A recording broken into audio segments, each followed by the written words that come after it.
Sunday right now, and we had a lot of good games on the slate, Coach. I know you can't wait to get into it. Let's start with the Niners and the Rams, and that one was a battle out west. Niners hosting Matthew Stafford and the Rams. Take Rams lead 21-0 and 13 minutes remain in the game. Niners down 28-14. Mac Jones scrambles, hits Luke Farrell for the touchdown. The extra point is actually blocked on this one. Niners down 28-20. Rams up 35-20. Stafford hits Colby Parkinson, goes all the way in for the touchdown. Rams go on to win 42-26. Lindsey Theory with Puka Nacua after the game.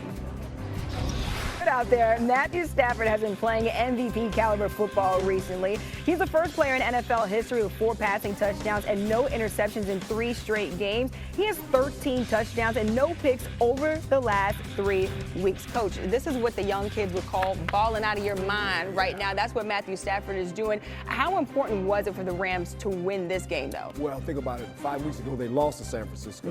This is a big division game that they know they're going to see these guys down the road, and they did what they needed to do. They needed to win this game.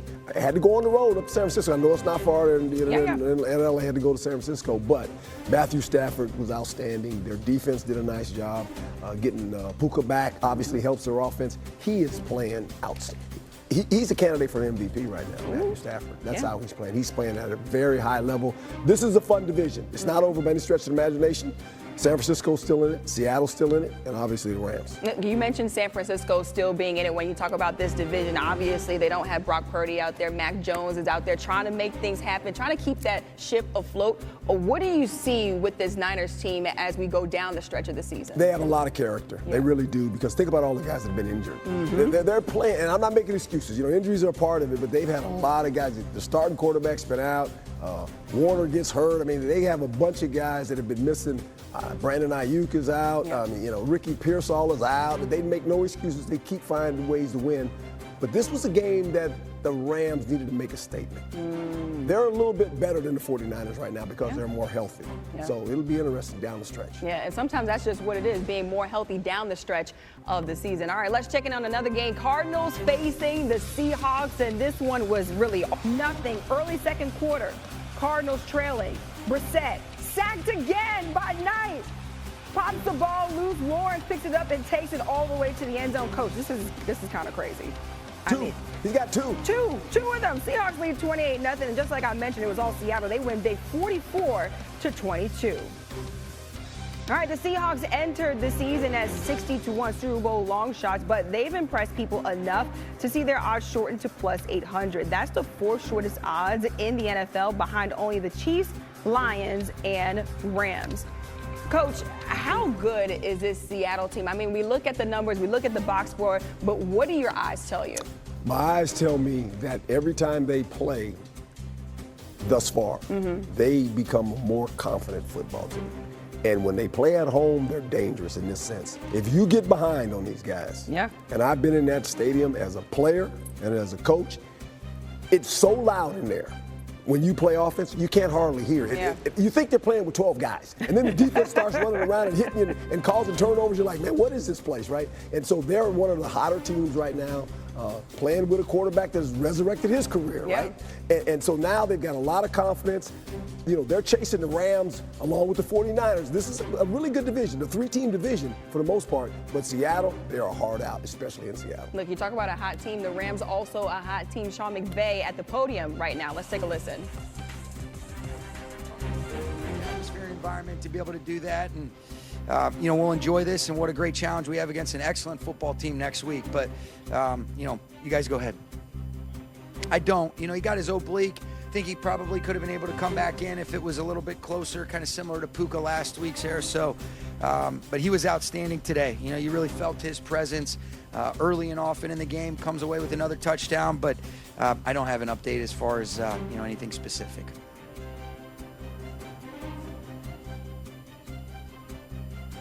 Players executing. They've done a great job, Adam. I think we've been able to be efficient in both phases. I think guys are winning one-on-ones. Matthew's putting the ball where he wants to. But football is the greatest team sport that there is. And I think when you look at it, obviously a consistent theme if you were to say, how big Devontae's been. But I think Matthew's been excellent. It was great to be able to get a couple rushing touchdowns today. I thought Kyron put his foot in the ground and leveled some runs off and then was able to run around the edge. But it is truly all 11. And proud of this group. They're earning a lot of the confidence with the way that they're working throughout the course of the week. And this is what we want to be able to do as the season goes, is just continue to build. And, like I mentioned, you look up and you see, you can't help but notice, I'm a fan of this game, how big time Seattle's been and what a great challenge it's going to be. And great atmosphere at home next week against a great football team. I think it was big, and credit to them. They'd made enough plays to be able to kind of get themselves back in it, cut it to a one-possession game to make it 21-14. And then offensively to be able to go right back down and get back up 2 possessions was big. And so felt like, it's never easy. And this league is so difficult, so challenging, and there's ebbs and flows, and you just have to stay steady, stay even-keeled. I think our team has a bunch of mental toughness, resilience, and the ability to be able to respond. They stay connected through the good and through the challenging moments. I love this group. I'm excited about being able to build with them as we continue on the second half of the season. Yeah, this is a great football team, and obviously there's a lot of history. It's always pretty cool to peek up there and see, John McVay's name in the corner, and always think about him and what he meant to me. And I wouldn't be in the position if it wasn't for him. But I have a lot of respect for this organization. No Kyle and this, this team and these coaches, they're excellent. So to be able to come in here and get a win, it's always difficult, it's always challenging, and we're very pleased with the way that our team came out ready to go today. All right, let's hear from Niners head coach Kyle Shanahan on the loss today. All right, guys, no injuries. Go ahead.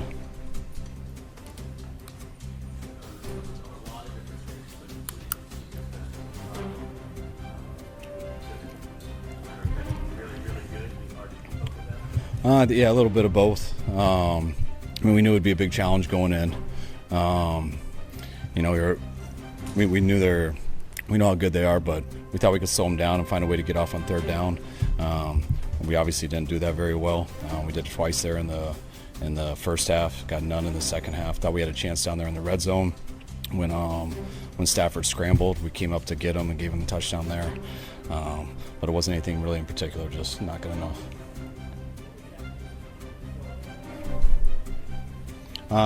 2 times we subbed in dime and we didn't get a guy off. So I think one time we didn't get it call in fast enough. I got the timeout on that, and the next time we didn't. So it was on us. God, what was the message to the team in the locker room afterwards? What did you have to say? I just told them, guys, it wasn't good enough.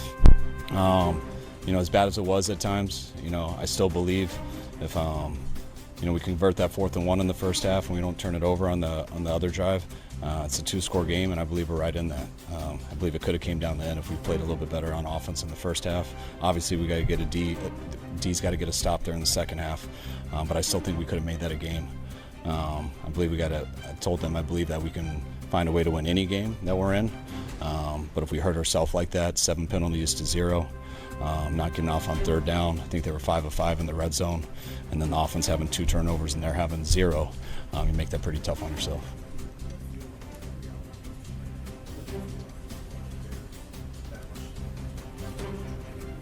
We all know that it's a challenge with how many guys they're missing on D. So we truly understand that. I know we can do better than what we did today, though. And I believe the offense can do better than what they did today.